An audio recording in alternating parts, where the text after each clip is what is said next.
Welcome to Better Together with your hosts, Emily Italia and Jennifer Morrow. When we all work together, we are stronger and can accomplish more for the kingdom of God. And now, here are the hosts of Better Together, Emily Italia and Jennifer Morrow. Hey, everybody, and welcome to Better Together with Jen Morrow. And Emily Italia.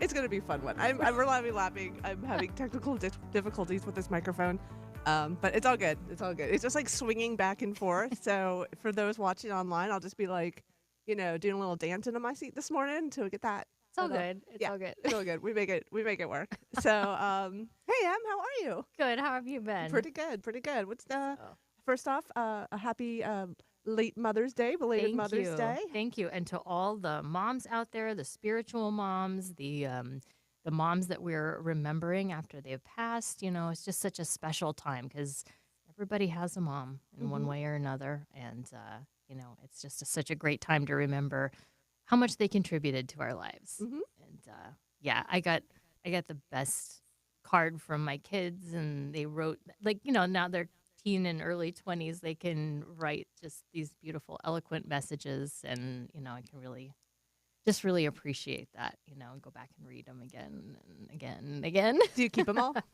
I do. Yeah, I of do course. across the years. I love the creativity and the messaging. It's just been fantastic. Nice. So, how did you spend Mother's Day? Did you have a special something? I actually ended up going out to California to see my dad and my stepmom. Oh, And so it was great. My parents sent me a ticket to say, come out here and see us before, we hadn't seen them in a while because they spend, how like snowbirds from the East Coast, they go to Florida or Jersey. okay. My parents so- go to California because two of my siblings live there. So they can Perfect. see, part of their kids there. So anyway, I was only going to be in Palm Springs for about 3 days. So I just brought a backpack. So my plan, I had bought these Irish chocolates that my mom likes so much. And, but when I got there, the bag opened because it was just a backpack and she saw it. She's like, oh, you brought me roses? That's what they're called, the Irish candy. Oh, And I was like, well, happy Mother's Day. Yes, surprise. Because I'm going to give it to her like later in the week. And then my sister came down from LA. So she brought my mom flowers. So as soon as I walked in the doors, we were like, well, happy Mother's Day. So there's like a picture of like me, my sister, my mom, like with the roses and the candies and the flowers. So yeah, so it was a couple days before Mother's Day, but we celebrated early. Extended celebration. Yeah, so that was good. And then we just wish my what did you say, women in my life that I look to as mothers, including my birth mother, of course, in Texas, sent her a card and a gift, and then my aunt and who was also like my sponsor when I became Catholic. So Oh, lovely. yeah, stuff like that. Oh, that's great. Yeah, we have a lot of different sister. mom influencers in our lives one way or Mom another. influencers. That should be the name of another show. Mom influencers. I like it. But so of course they called Mom on Mother's Day, and she's actually going to be able to come visit us for a little while in the summer. So looking forward to that. Good. And then of course John's mom, and like I feel bad. She's like, "Yeah, everybody can come over here, and she cooked for us and everything. Like, you shouldn't be cooking on Mother's Day." She said, no, she's happy to do it, and of course always makes such a special occasion for everybody. So that was great. Good. And extra special congratulations to a mom friend of ours, Alicia Brozovic, who just had her baby on May 8th and got to bring him home from the hospital on Mother's Day. Yay. So she was a guest of ours last October, talking about the Byzantine Catholic tradition and a workshop that we had back then. So just really happy for her and happy that she's free to come home and, just bask in the baby glow for a while.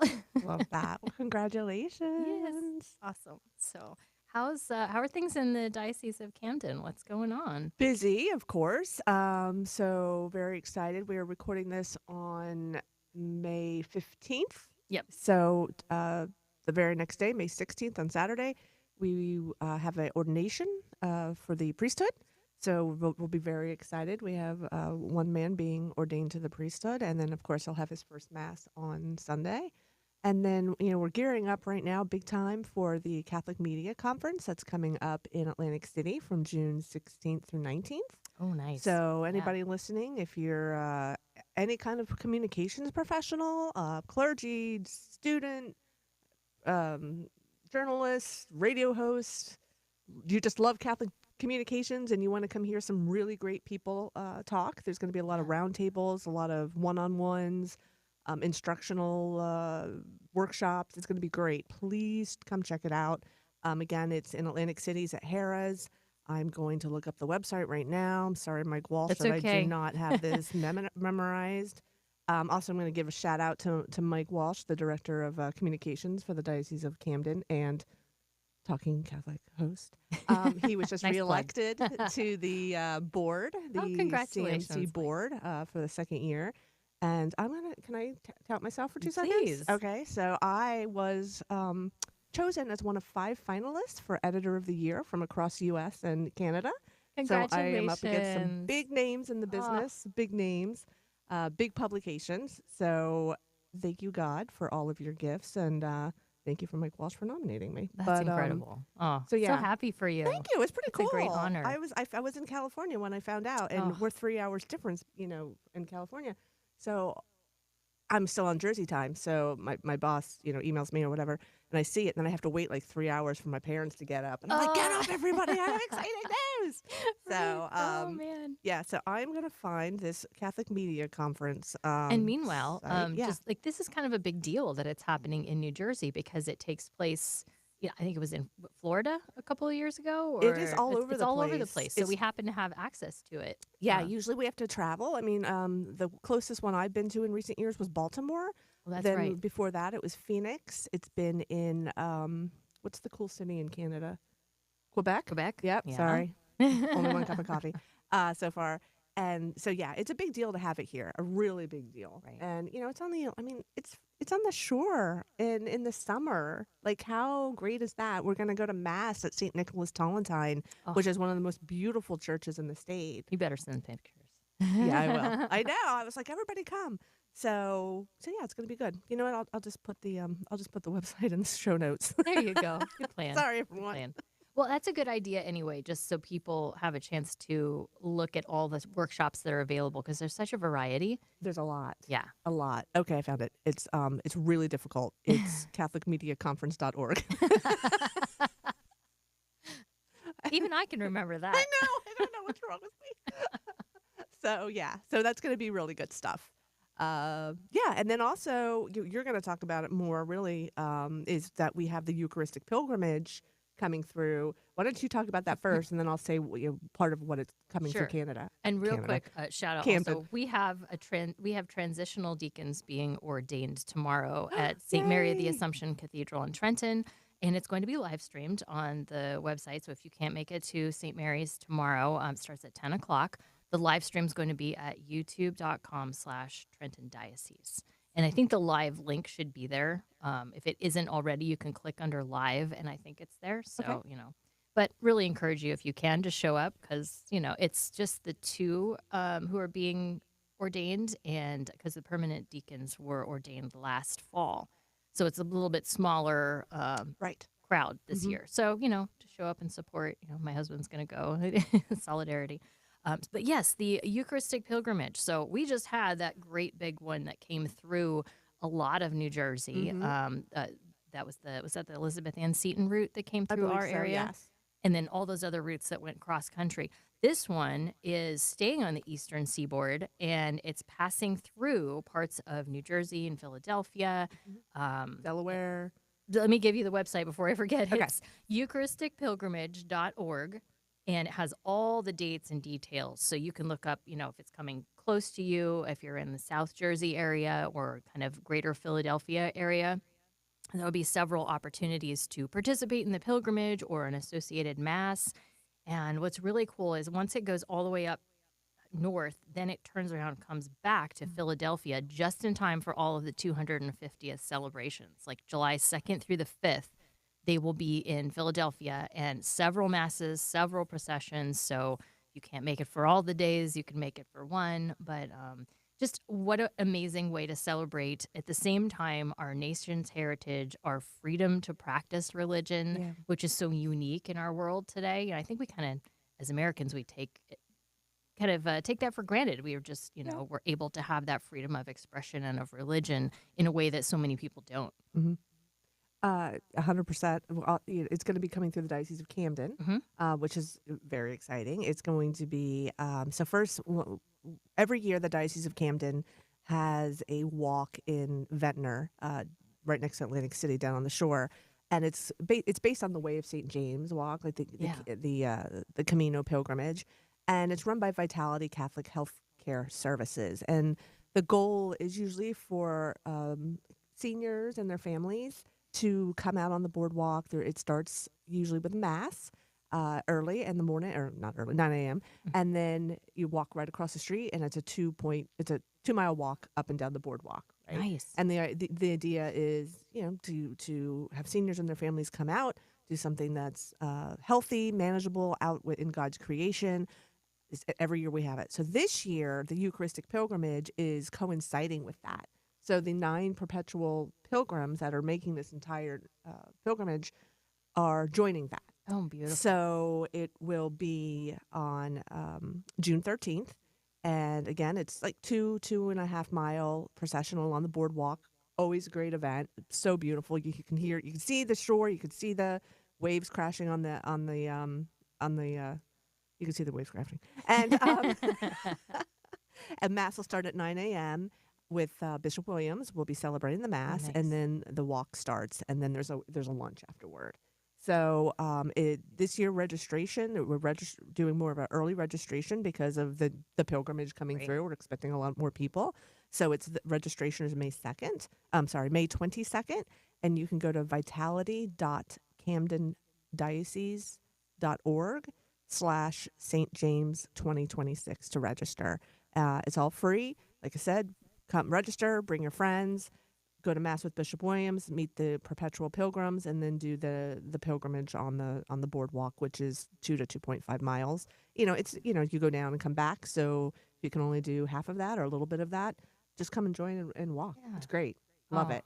And then the very next day the very same day, because that's June 13th in the morning, there will be a mass, and all of those details are still being worked out, but that'll be closer to the Philly and Camden area, and there'll be another a big mass, and there'll be the handing off of the pilgrimage between Delaware and in the Diocese of Camden, and it'll be all kinds of exciting stuff. Check it out in the Catholic Star Herald. They really try to make it accessible to people. Mhm. If you can't make it at this time, there's something at another time. So, and then of course you can always participate spiritually. Yeah. And some of these events, especially when they stop in Philadelphia, I believe we'll probably have some live stream. I can't imagine that they wouldn't. Oh yeah. Don't quote me on that, but I'm just assuming that since there's going to be cameras all over the place for Absolutely. the 250th. So, just to recognize that Jesus is celebrating with us. I love that. I love it. And like you said, I love the idea that we're celebrating our right to freedom of religion. Right. So We can practice our Catholic faith in a way that a lot of our brothers and sisters in other countries can't, Mhm. or they attempt to, and there's a lot of very real persecution. So, really grateful. So that's the big thing. So check it Yes. out in both of our publications. There'll be more news about it. Anything else we want to chit chat about for a sec before we take a break?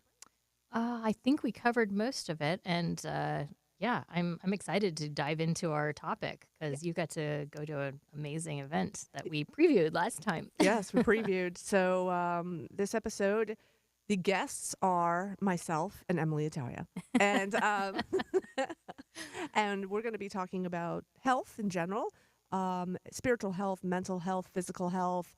And we'll start with kind of recapping the statewide mental health conference that was recently. So we're going to take a quick break and see you in a minute. What have you done for your marriage today? I gave my wife a hug this morning. I told her I love her. Instead of sitting on the couch, I helped clean up. I cooked my husband's favorite breakfast. I sent my husband a love email. What have I done for my marriage today? It's a good question. I gave her a call and say thinking of her and the kids. I did her hair this morning. I think it looks pretty good. We're going to the museums as a family. What have I done for my marriage today? I made my wife coffee and breakfast this morning. It's going to be her birthday next week, so I've been spending time today making arrangements to make that extra special. Oh, we're spending the day together. I bought her an orchid. Hassan was able to let me sleep in by taking care of him in the morning. I read the newspaper to my wife, and it cracked her up. She's still laughing. What have you done for your marriage today? Small changes can make a world of difference. Get started at foryourmarriage.org. A message from the Catholic Church. My family left the church because of a very negative experience with a specific priest, and that took my whole family away from going to church for a long period of time. There were other Catholic churches, and there were great Catholic churches and great priests, but we stopped because of that one specific instance. And in a way, I was cheated out a big part of my journey in my life because we weren't in the church. In life, it seems like we're always enslaved to something, and I think that's basically what our culture is all about right now. Is we are enslaved to power or to greed or to wealth or to lust. But there's a true freedom to not be enslaved, but to attach ourselves to God and to be free. My involvement in the church, my relationship with God is who I am. It's what gives me my identity. Thank God I'm home. If you've been away from the Catholic Church for whatever reason, we invite you to take another look. Visit CatholicsComeHome.org today. Welcome back, friends, to Better Together. I'm Emily Italia. I'm Jen Morrow. And today we're going to be talking about all forms of health, physical, spiritual, mental, how those all work together. And Jen had the wonderful opportunity to attend the recent statewide mental health conference in New Jersey. So really excited to hear about what that experience was like and what you learned, and take it away. So yeah, we'd had James King from the NJCC on a month or so ago to talk about this, and then Talking Catholic podcast had Bishop John Dolan from the Diocese of Phoenix on to talk about mental health and as well. And so May 2nd. This is Mental Health Month. May is Mental Health Month, yes. So, and then also the Pope's intention for, I believe it's October, is mental health as well. Great. So you can see that the church is really invested in bringing mental health to the forefront in some new ways. It's not like it never has been, but with the more science that comes out, and we know, with this research, how can we not, right? And how can we not combine those two? And just building off of that, it just occurred to me, I was listening to something the other day that brought up the recent Harvard study on longevity and health. And one of the things that was revealed among these people they studied for many, many years is the ones who belonged to a faith community had greater health markers throughout their life, spiritual, mental, physical. Just belonging to that, having the faith as, so obviously the church is incredibly invested in seeing people have healthy mental outcomes, healthy spiritual outcomes, physical. So, and that's one of the things I'm going to talk about some statistics in a few minutes. That was fascinating, how the toll that isolation takes on a person. You know what? Why wait? I'm just going to throw this out there because I found this shocking. So this is from a 2023 report from the U.S. Surgeon General talking about the lack of social connection and what that kind of health risk that poses, right? So, for instance, chronic isolation and loneliness increases the risk of premature death to a level comparable to smoking up to 15 cigarettes a day. Oh, my goodness. Right. So we kind of going back to that Harvard study as well. When you're a part of a parish and part of a church, you're part of a community. Right. Right. Or even if you're not 100% dived in, people notice when you're not there. Right. So people know you, call you by name, ask how you're doing, and that is so life-giving. It's recognizing someone else as another person. Exactly. With value. 15 cigarettes a day. That's the equivalent of the impact of loneliness and isolation. Loneliness and isolation raises the risk of dementia in older adults by 50%. Wow. A lot of that has to do with also the fact that your brain is not being stimulated. Oh, yeah. And it's kind of going into a rigor mortis of sort. And that's, the things that they can actually see now, going back to the science, on a brain scan. like they can see parts of like the amygdala and other like kind of just they're not being used. Right. You know, So they start to atrophy. Exactly. It leads to a loneliness and isolation leads to 29% increased risk of heart disease and a 29% risk of heart disease and 32 increased risk of stroke. Oh my goodness. And then it also talks about stress. We get actually into stress and isolation and putting like an actual as well, like a monetary value on that. Stress related absenteeism attributes to loneliness and cost U.S. employers an estimated $154 billion a year. And then having significant economic cost to individuals, communities, and societies. How that works is social isolation among older adults accounts for an estimated $6.7 billion in excess Medicare spending annually, mainly due to increased hospital visits and nursing facility needs. So it's a what's the word? Quantitative? Yeah. Thank you. That's what it is. That cigarette thing blew me away, though. I'm gonna be honest with you. I mean, some of these statistics just it gives you that tangible. Maybe that's what it was because you because we know what happens when you're on that sort of regimen. You can see it, and that's the tricky thing with mental health. The fact that it's internal, it's not always recognizable until it manifests physically. And maybe, I don't think we've done a great job up until more recent understanding of connecting the mind and body and recognizing that they're not separate systems, they work together, they affect each other. Right. So if you're unhealthy in one aspect, it doesn't carry that the rest of the body will be fine. Yeah, and I think in our next after we talk about mental health, we're going to talk about the physical health, but we're going to talk about that as well. You know, I mean, think about it. If you're mentally just you can't, right? Sometimes, and you know, it's depression, it's anxiety, it's a phobia. Bishop Dolan, John Dolan, in his talks about phobias as well. It's schizophrenia. There are multiple different conditions we're talking about here, but if you're going through that, it's hard to get out of bed, right? So then if it's hard to get out of bed, how are you going to exercise, or how are you going to go to church? Like it filters the other way too. Right. It's both and, right? Yeah. So another statistics that was thrown out is more than 1 in 5 American adults have a mental illness, 23.4%, and more than 1 in 20 have a serious mental illness, 5.6%. We all know probably 20 people. So just putting that into perspective, like there's chances are someone who's struggling in some fashion. And we do tend to kind of mask how we're feeling when we're out in public, unless it's with a very close family member or friend, we don't always reveal what we're struggling with. And again, because it's not physically obvious all the time. People I think are suffering in silence in a lot of cases. And that's one thing that they talk about accompaniment as well. So I'll just tell you a little bit about the day. So again, it was May 2nd. It was up in Piscataway at the Diocesan Metuchen Pastoral Center. So the day started with Mass. Cardinal Tobin celebrated Mass. He was joined by Bishop Williams and also some fathers from Newark, Bishop Dolan from John Dolan from the Diocese of Phoenix, and the Diocese of Metuchen's administrator.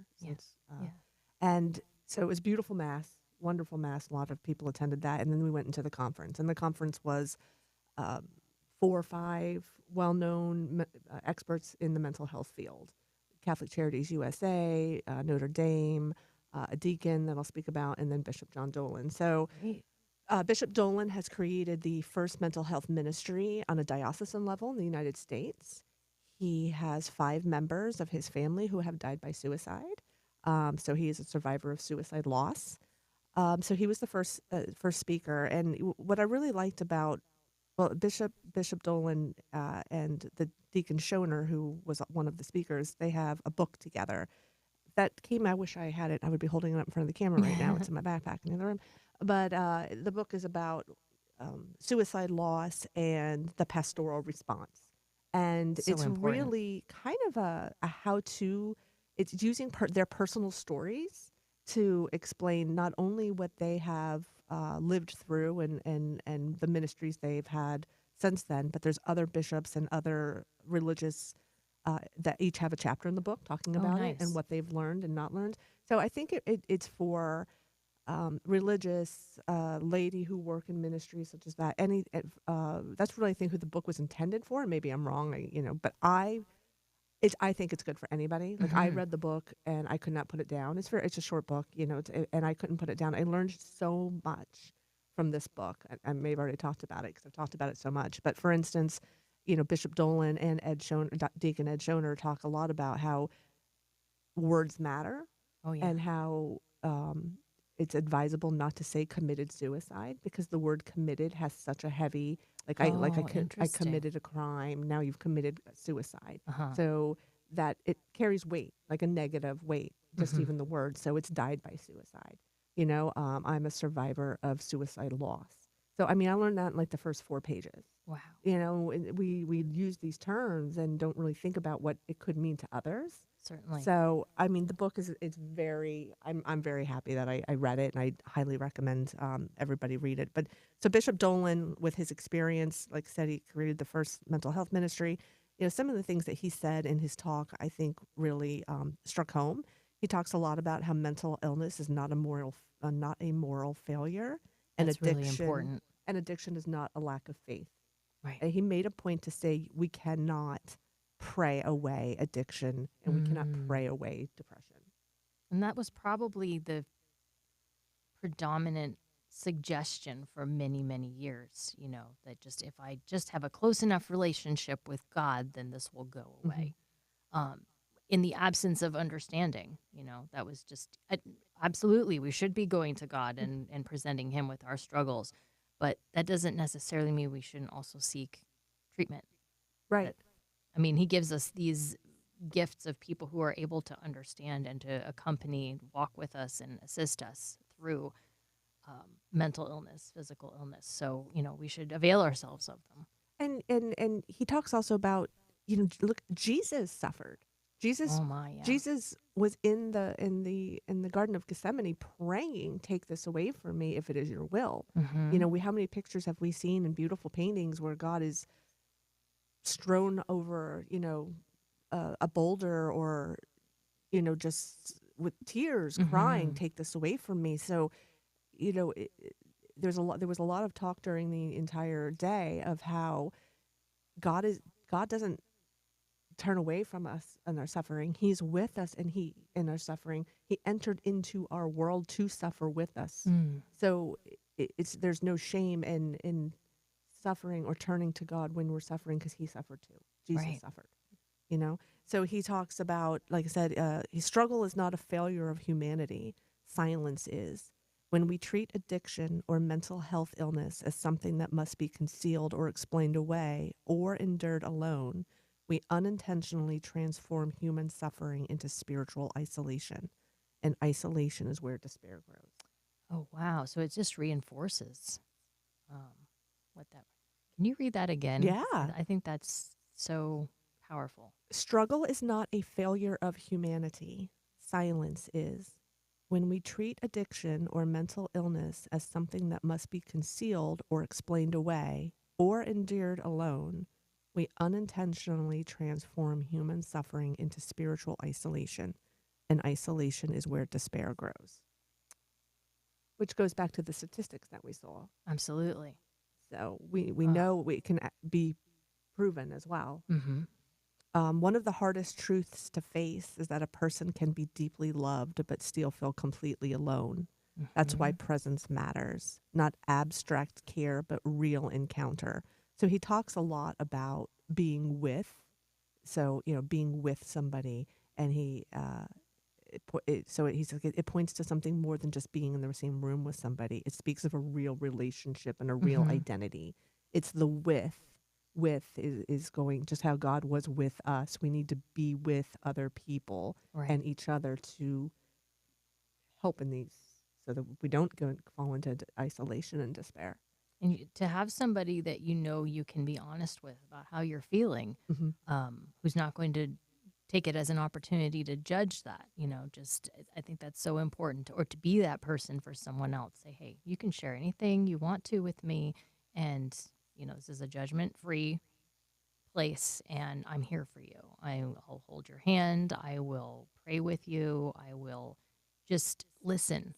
'Cause sometimes you just need to express what's going on internally and know that it's not going to be received in a negative way, or you're going to be looked at differently. Yeah, I mean, he talks about kind of what you were already talking about a little while ago, how you can, when you go out in public, we have our masks Right. on. And he talks about how lonely we can feel in a crowded room, Mm-hmm. and because we hide within ourselves. He talked a lot about how sometimes it can be scary for a friend to approach another friend, and because you're like, how am I going to help? I'm not a doctor. I'm not a therapist.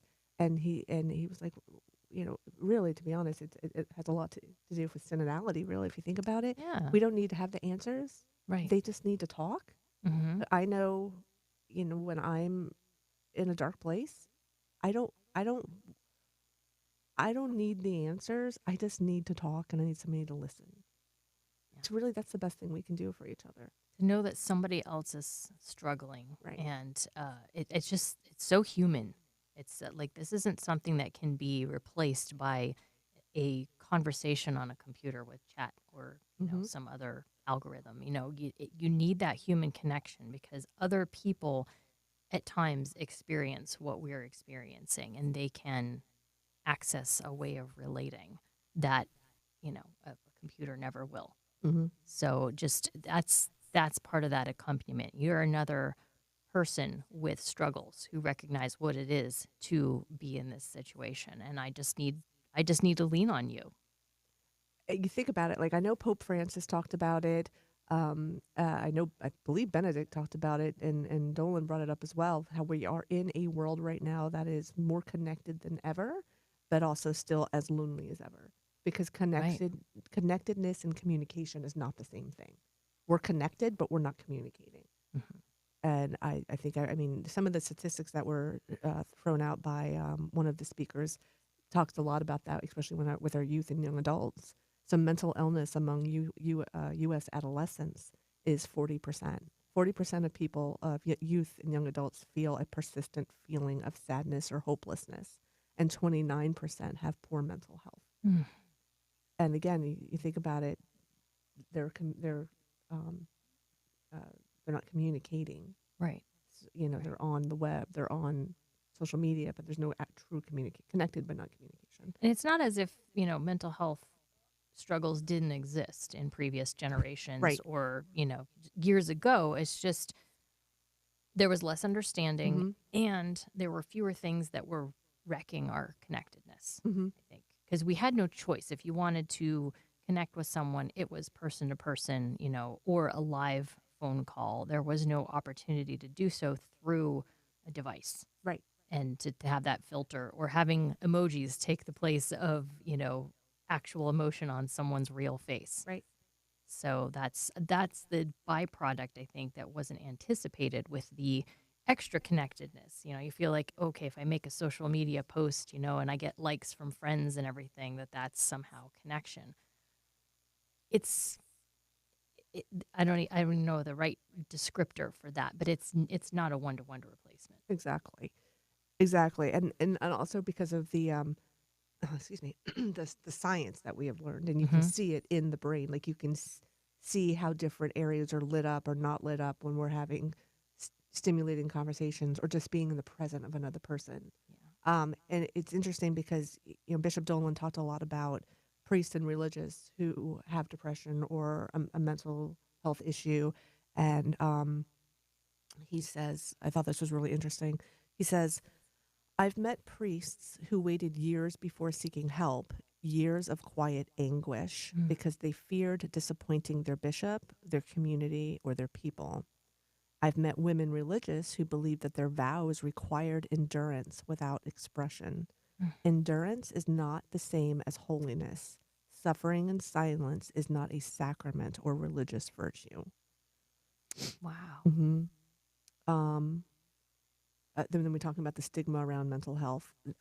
There's a false theology among people of faith, a belief that prayer or sacred events, such as an ordination or a marriage, will fix us or exempt us from human vulnerability, that grace replaces psychology, that faith negates trauma, that holiness looks like emotional invulnerability.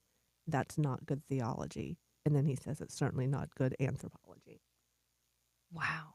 I think so many of us need to hear that specifically. Like, that's just a prescription for getting help is what we are called to do, not to suffer in silence. Not that our life is going to be void of suffering, that obviously. Yeah.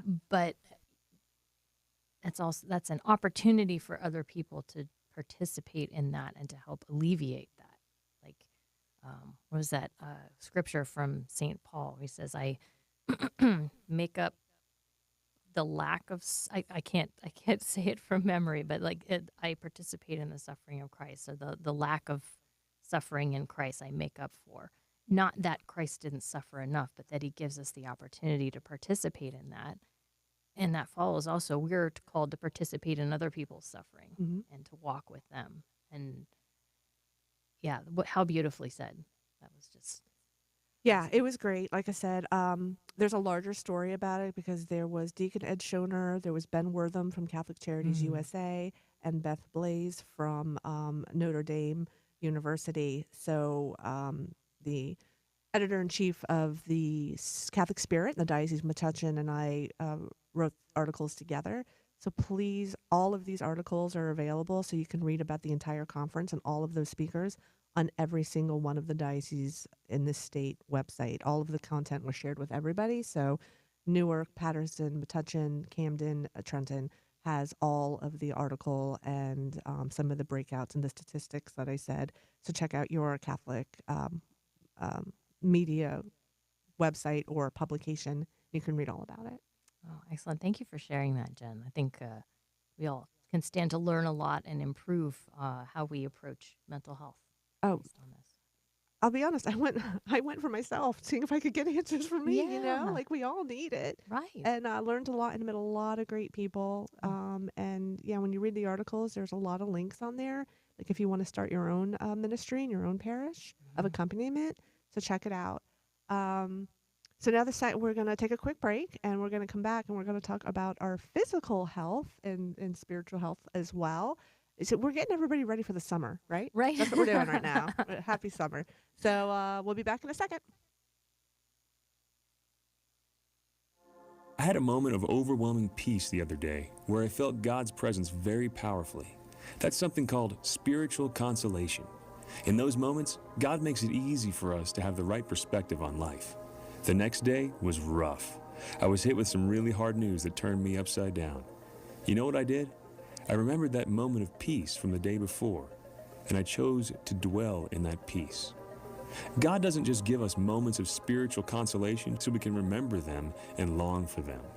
He gives us those moments so we can recall them into the present. In a marriage, that time you fell in love, that's not something for the past. They're sweet memories that we recall throughout marriage that feed the whole marriage. So it is with God. In the hard times, recall the way He's shown you His love in the blessed times. Don't just go to your happy place, go to your God space, and you'll find the right perspective again.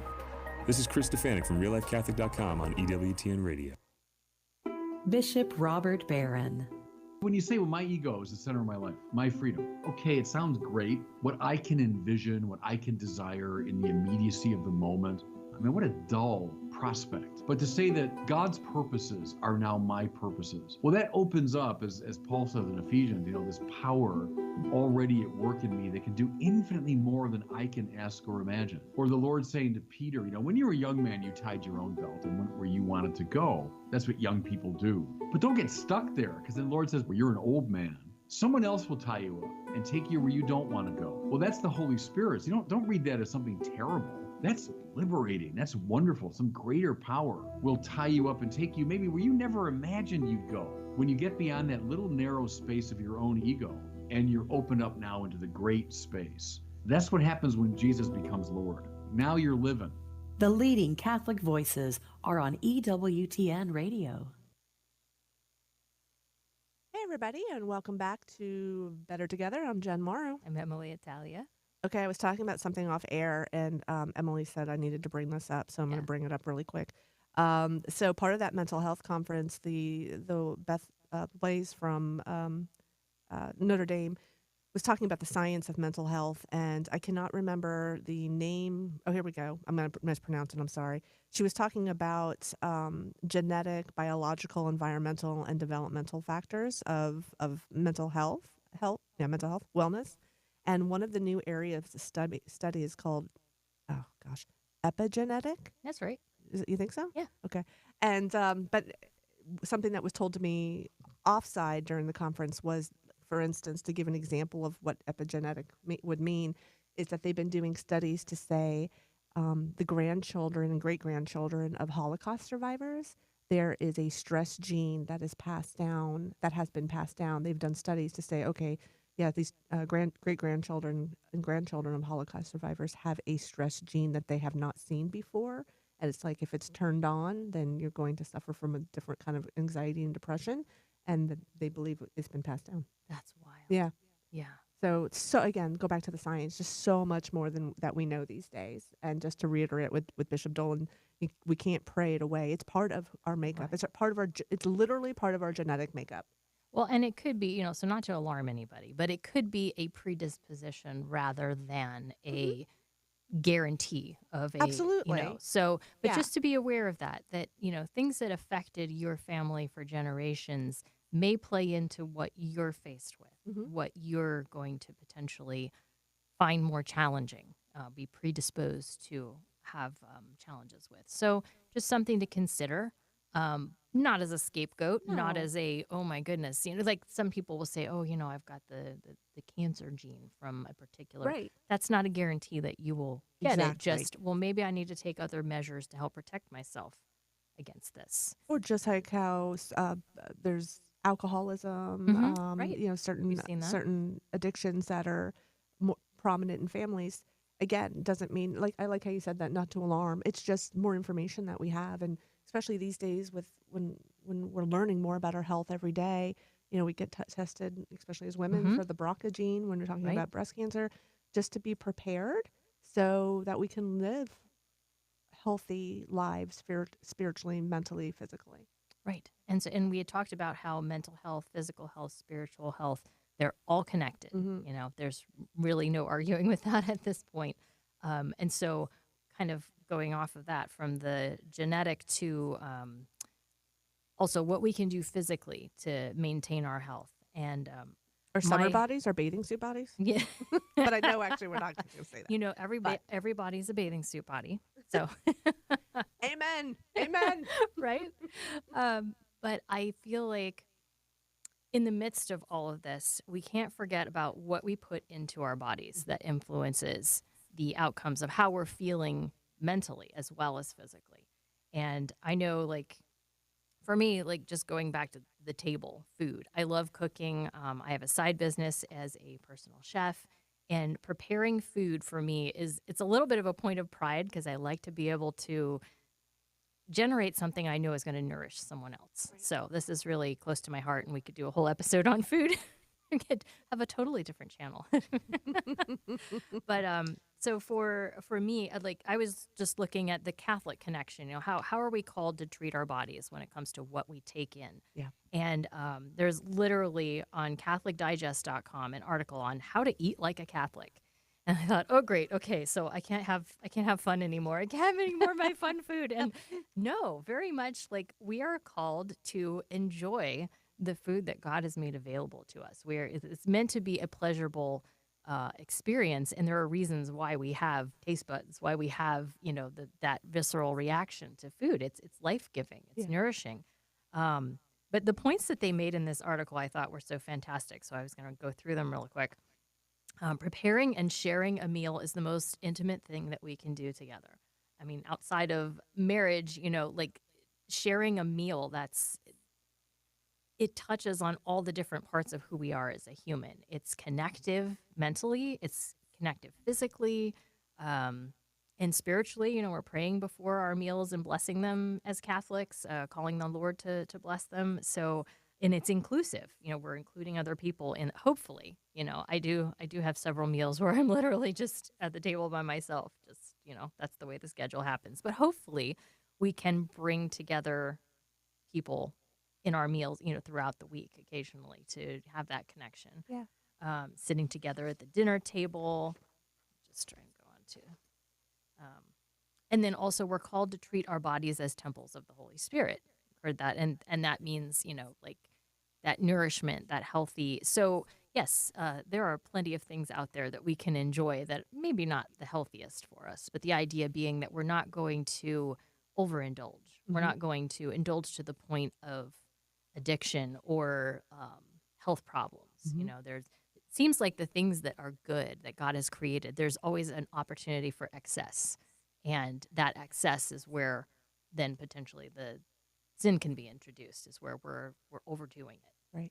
So treating our bodies as temples means we don't put things in them that are going to poison them, to cause them harm, So looking at what's available on the grocery store shelves, and saying, okay, if I get this, do I know that I'm going to bring it home and consume all of it in one sitting, and that's going to make me feel terrible, and it's going to have downstream effects for my body, or is it something that I can have a little bit of and share? And with all the processed foods, it's kind of a balance, right? Yeah. Well, I think even JP too talked about that in Theology of the Body. Like we are called for a stewardship of the physical body, right? Starting with food, and also the thinking about where the food comes from. So I liked this aspect they brought up. We're charged to be good stewards of the earth.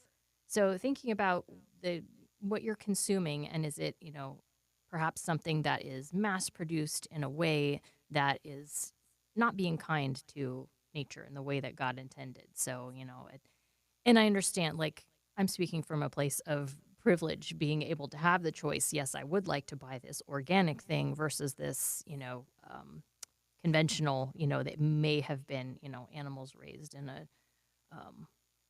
a way that I think that God would kind of frown on. I see what you mean. Or with heavy use of pesticides, or things that impact the environment. So I realize there's some nuance in what I'm saying, but just having that in mind, and where you can, maybe even like supporting local agriculture where you can, because that helps support those families who run those farms.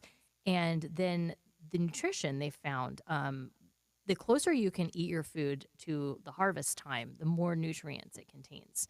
So if you can eat something that was grown locally, chances are, it hasn't traveled hundreds and hundreds of miles and been sitting on on the shelf or in a refrigerator truck for forever. Yeah. And community supported agriculture, farmers markets, if you have access to those, it's kind of a win-win. Like you're supporting the people who are producing it, and it's good for your body. And I know that, there's always concern about how expensive fresh foods can be. I know that when we worked in the same office, you had what was it called? Co-op? Oh, yes. The local co-op. Yes. And then we divided it with like 4 or 5 people because first off, it cut the cost down tremendously. So it was affordable for all of us. And so we would all go and we would pick out, whatever that was that time. Right. And we would get to try new things. First off, because you're getting what's available, what's in season. So you start. So it was affordable because we all split it up. It was healthy. It was adventurous because we tried some new things I had not tried before. And having to get creative with recipes and look things up and go, what do I do with kohlrabi? I've never heard of this before. Exactly. And then also, so many of our local food banks now pair with local, especially in South Jersey. I can speak from experience with so much agriculture in South Jersey. Almost so many of the food banks have fresh foods coming in the summer, and also the donations from grocery stores all across the state as well. So that there can be some real fresh choices and healthy choices. And then comes the education. Like, do you have access to recipes or online resources where you can look up, what do I do with this? If you're getting a vegetable through the farmer's co-op or the food bank that I I've never seen this before, or I wasn't taught how to cook growing up. I don't know how to use this, or, can I freeze it for later? That sort of thing. So I think some places, like, for example, Mount Carmel Guild in Trenton, which has a food bank and serves the greater Mercer County area for those in need. They, for a while, I think they had state funding through the SNAP program to have people come in and demonstrate how to use certain items. But that funding was canceled more recently. So they're working with trying to find some more local resources. So I was going to say, if you're a chef, if you enjoy cooking, you might want to go to their website. It's MT Carmel, CARMEL, guild.org, I believe. I should actually be looking at my notes. That would be the best. You're so good with the websites. I usually am. I had it in here. Here we go. So the executive director, Darren Miller, is there at Mount Carmel Guild. You can reach out to him through mtcarmelguild.org/volunteer. There you can fill out the form on the website, and then you can say, here's where my talents lie. So just was thinking of food in particular, but, any other ways that you want to volunteer, of course, too. But just, not everybody grew up learning how to cook. Not everybody grew up with fresh produce, and we would love for all God's people to be able to enjoy what He's made available to us, so that they can have better physical and hopefully, as a result, better mental health. And I did make a joke about bathing suit bodies, but that's just because that's what I'm always thinking about. But, in all seriousness, like I talked about with John JP2 and others, Father Mike Schmitz has spoken about this as well a lot, and just about this idea that our bodies are a gift to steward, and it's it really isn't about making our bodies look good because we want to look good in the bathing suit or we want to look good for others. Really, it's not about that at all. It's about training our bodies and taking care of our bodies so that when we leave this earth, it's not like we're going to be free of a cage, as JP2 says. Right. We're not trying to escape this body. And on the other hand, we're not supposed to be preoccupied with our body and all the time and how we look. We're resurrected in spirit and body. And again, Father Mike Schmitz talks about training and how we train our bodies. Like, there's a difference between working out and training, right? If you're working out, we're taking care of our bodies. When we're training, we're doing this for a goal. Like, we're training for a race. We're training for this. Same thing with prayer. Consider that. When we are working out are we working out for our spiritual health? Are we working out just to pray and say that we went to church, or are we training to be a saint? That's a great perspective. Yeah. Oh, I'm going to use that. I like that. Stole that from Father Mike Schmitz. So I think we have like a minute. Is there any? I feel like I did all the talking, and I apologize. No, not at all. It's all connected, and I could talk about food forever. So we can always do another. We should food podcast. We really should. But one last thing that they had said was that God intended for us to enjoy food. So, some people will argue that food is just for physical nourishment. And not everybody has the same palate or the same culinary background or cultural background when it comes to food, but food nourishes more than their bodies, the article said. It feeds our hearts and minds and senses. It's not just a tool for survival. So, implementing something new in your cooking is just using that creativity that God gave you to enjoy more of what He's put before us. And again, sitting at the table with others. So. Yes. Fights isolation. It's all good. All connected. So I think we're out of time. We should come back, and we've said this before. I feel like you should have a cooking show. Of course, that won't be fair to anybody watching, because they'll be like, everything looks delicious and we can't eat it. Right. But we could enjoy it. But we could tell you how good it tastes. Jim could eat it. So, everybody, thank you as always for listening. We hope you have a great month, a happy Mother's Day month, and this month of Mary. May Mary protect you all with her mantle. And we'll see you next time.